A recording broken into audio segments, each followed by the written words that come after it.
من قبلکم، ایسے روزے فرض کیے ہیں کہ تم سے پہلے والی امت بھی روزے رکھا کرتی تھی۔ یہ بھوکا رہنا، پیاس کی شدت سے دوچار ہونا اور صبح سے شام تک کچھ نہ کھانا نہ پینا، غلط کام نہ کرنا صرف ہمارے لیے نہیں بلکہ حضرت آدم سے لے کر اب تک جتنے بھی لوگ اس دنیا میں آئے ہیں اور جتنے نبی اس دنیا میں آئے ہیں، ساری کی سارے نبیوں کی امتوں کو روزے فرض کیے گئے اور ہر نبی کی امت نے روزے رکھے ہیں۔ ایک بادشاہ کا نام ہے مہلوک بن ثالث، یہ حضرت آدم سے تیسرے زمانے کا بادشاہ ہے۔ اس بادشاہ کے زمانے میں قحط پڑا ایک علاقے میں، اس کا ایک بہت بڑا بادشاہت تھی۔ اس بادشاہت کے زمانے میں ایک علاقہ ایسا تھا جس میں قحط پڑ گیا، لوگوں کے پاس نہ کھانے کو تھا نہ پینے کو تھا، بلکہ لوگ پھاقا کر رہے تھے۔ بادشاہ نے اس جگہ اعلان کیا جہاں پر لوگ دونوں وقت کھانا کھا رہے تھے، اچھے سے زندگی گزار رہے تھے، بادشاہ نے اعلان کیا کہ تم لوگ ایک وقت کھانا کھاؤ گے اور ایک وقت کا کھانا ان لوگوں کو پہنچاؤ گے جن کے یہاں پر فاقہ کشی ہو رہی ہے، جو لوگ بھوک مری سے مر رہے ہیں۔ لوگوں نے ان کا حکم مانا اور ایک وقت کا کھانا غریب لوگوں کو پہنچا دیا۔ اللہ تعالیٰ کو ان کی یہ ادا اس قدر پسند آئی کہ اللہ تبارک و تعالیٰ نے اس زمانے سے لے کر آج تک روزہ فرض قرار دیا۔ ویسے تو اسلام میں 2 ہجری میں روزہ فرض ہوا تھا، لیکن ہر دور میں، ہر زمانے میں، ہر نبی کی امت نے روزے کو رکھا۔ کیوں؟ لعلکم تتقون، تاکہ ہر نبی کی امت متقی بن جائے۔ متقی ہم کیسے بنیں گے؟ متقی کسے کہتے ہیں؟ اللہ سے ڈرنے والے کو۔ متقی کیسے کہتے ہیں؟ اللہ سے ڈرنے والے کو۔ بھوکا پیاسا رہنے سے متقی بن جائیں گے؟ نہیں، بھوکا پیاسا رہنے سے متقی نہیں بن سکتے، بلکہ 2 کام ایسے ہیں کہ اگر ہم ان کو اپنی زندگی میں انجام دے لیں تو انشاءاللہ ہم متقی بن جائیں گے۔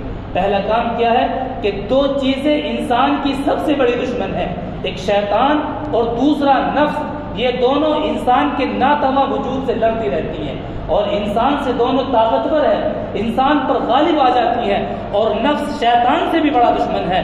آپ کو بتا دوں، جب اللہ تبارک و تعالیٰ نے شیطان کو جنت سے اتارا اور اللہ تبارک و تعالیٰ نے آدم کو بنانے کے بعد شیطان سے کہا کہ جاؤ تم اس کو سجدہ کرو، شیطان کے دل میں یہ آیا، شیطان نے یہ کہا انا خیر من، میں اس سے بہتر ہوں، میں جنت میں رہنے والا، آدم مٹی سے بنایا ہوا، مٹی سے بنے ہوئے انسان کو میں کیوں سجدہ کروں؟ اس کے دل میں میں آ گئی، انا آ گئی، تکبر آ گیا۔ اس کے نفس نے یہ کہا کہ میں اس کو سجدہ نہیں کروں گا۔ اس نفس نے شیطان کو برباد کر دیا، شیطان کو تباہ کر دیا۔ نفس شیطان کا بھی دشمن ہے، نفس انسان کا بھی دشمن ہے، ورنہ تو قیامت میں اور ورنہ تو جنت میں شیطان کو بہکانے والا، شیطان کو پھسلانے والا کوئی دوسرا شیطان نہیں تھا جس نے شیطان سے یہ کہا ہو کہ تو آدم کو سجدہ مت کر، بلکہ خود شیطان کا نفس تھا جس نے شیطان سے یہ کہا کہ تو جنت میں رہنے والا ہے، تو مٹی سے بنائے ہوئے انسان سے افضل ہے، تو کیوں اس کو سجدہ کر رہا ہے؟ اس انا کی وجہ سے، اس میں کی وجہ سے حضرت آدم کو شیطان نے سجدہ نہیں کرا۔ اس نفس کا کہنا مان کر شیطان نے حضرت آدم کو سجدہ نہیں کرا۔ اسی وجہ سے اللہ تبارک و تعالیٰ نے ساری زندگی کے لیے اس کو ملعون قرار دیا اور اس کو دنیا میں بھیج دیا اور کہہ دیا کہ قیامت تک میری آنے والی نسل، میرے آنے والا امتی، میرے آنے والا ہر بندہ تجھ پر لعنت فرماتا رہے گا، لعنت بھیجتا رہے گا۔ تو شیطان کو پھسلانے والا کوئی شیطان نہیں بلکہ اس کا خود نفس ہے۔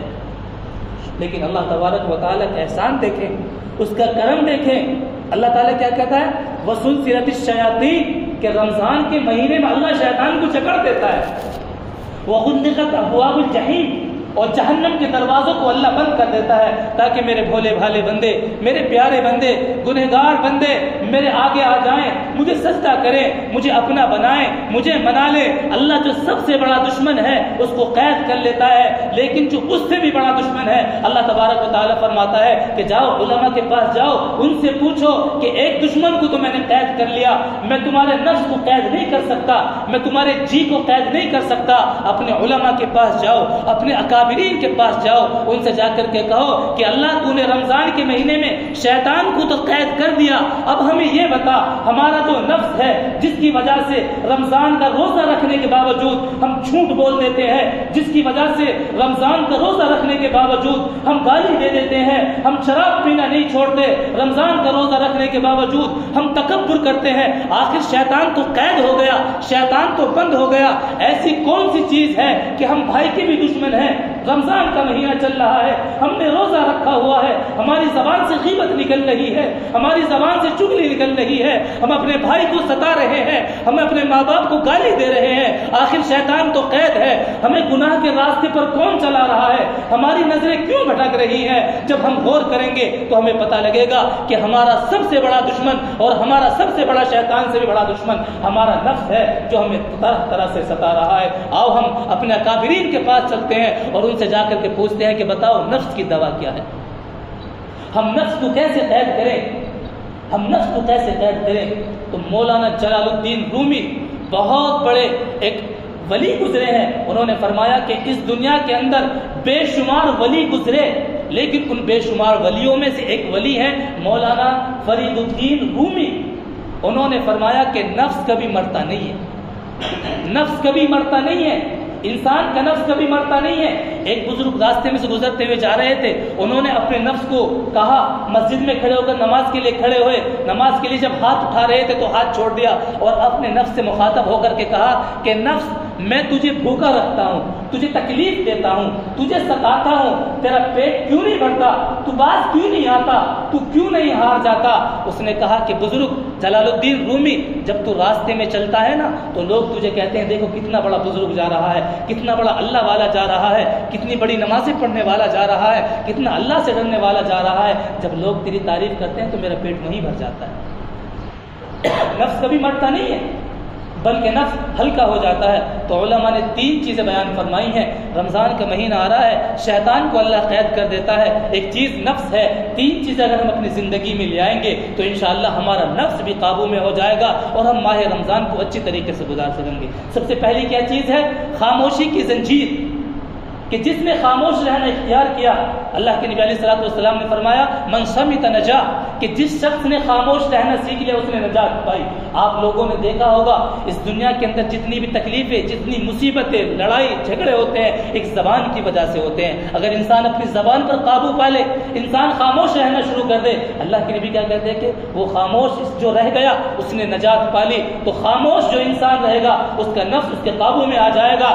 آگے اللہ کے نبی نے فرمایا کہ جو شخص بھوک کی تلوار کو اپنے ہاتھوں میں لے لے, رمضان کا مہینہ صبح سے شام تک انسان بھوکا رہتا ہے, بھوک کی شدت اس کو تڑپاتی رہتی ہے اور زمین اور آسمان تپتے رہتے ہیں, لیکن اللہ کا ڈر اس کو روزہ کھولنے نہیں دیتا. اللہ کے نبی علیہ الصلوۃ والسلام نے ارشاد فرمایا کہ اے نوجوانوں کی جماعت, اگر تمہیں اللہ تعالیٰ نے پیسہ دیا ہے, تمہیں اللہ تعالیٰ نے دولت دی ہے تو تم نکاح کرو, لیکن اگر اللہ تبارک و تعالیٰ نے تمہیں دولت نہیں دی, کسی مصلحت کی وجہ سے اللہ نے تمہیں غریب رکھا ہے, تو تم روزہ رکھو, اس لیے کہ روزہ رکھنا انسان کی شہوت کو مارتا ہے, قاطع شہوات روزہ ہے. اللہ نے خاص طور سے نوجوانوں کو مخاطب کر کے کہا کہ اے نوجوانوں کی جماعت, اگر تم میں سے کوئی شادی کے لائق نہیں, اس کے پاس اتنا پیسہ نہیں ہو رہا کہ وہ انسان روزہ کہ وہ شادی کر لے, تو اس کے لیے ضروری ہے کہ وہ روزے رکھے.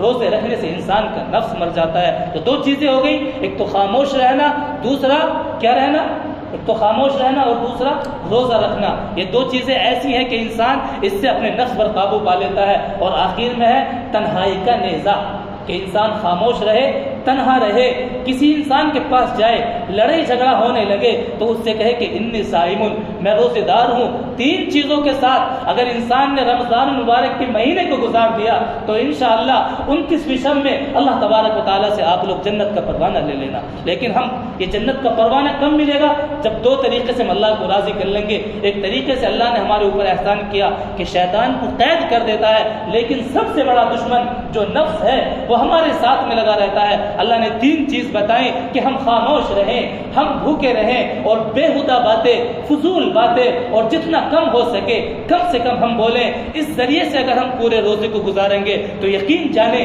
29ویں شب میں اللہ تبارک و تعالی جنت کی بشارت ہمیں دے دے گا اور کہے گا کہ لوگوں تم نے میرے مطابق زندگی گزاری, آؤ تم متقی بن گئے. تو اللہ نے اسی کو اپنی اس آیت میں کہا یا ایھا الذین آمنوا کتب علیکم الصیام کما کتب علی الذین من قبلکم لعلکم تتقون, کہ لوگوں تمہارے اوپر رمضان فرض کیے گئے ہیں, بلکہ تمہارے اوپر نہیں, پہلی والی جو نسلیں, قومیں اور امتیں آئیں ان کے اوپر بھی رمضان فرض تھا لعلکم تتقون، تاکہ تم متقی بن جاؤ، تقوی والے بن جاؤ۔ تقوی انسان کی زندگی میں جب آتا ہے جب شیطان سے لڑتا ہے اور اپنے نفس سے لڑتا ہے۔ دعا کریں کہ آنے والا جو مہینہ ہے اللہ تبارک و تعالیٰ صحیح طریقے سے اس کی قدردانی کرنے کی توفیق عطا فرمائے۔ پورے سال میں جو کچھ گناہ کیے ہیں اپنی رحمت سے اللہ ہمیں معاف فرمائے، اور آنے والے مہینے کو ہمارے لیے مزین بنائے۔ صبح سے شام تک پورے سال انسان گناہ میں لگا رہتا ہے، کبھی گناہ کی توبہ کی توفیق نہیں ہوتی۔ اللہ نے کچھ مہینہ اور کچھ دن ہمیں دیے ہیں تاکہ اس میں توبہ کر کے، اس میں مغفرت کر کے ہم اللہ کے پیارے بن جائیں اور اللہ کے مقرب بن جائیں۔ اللہ تعالیٰ سے دعا ہے جو کچھ کہا گیا ہے اس پر عمل کرنے کی توفیق عطا فرمائے۔ وآخر دعوانا الحمدللہ۔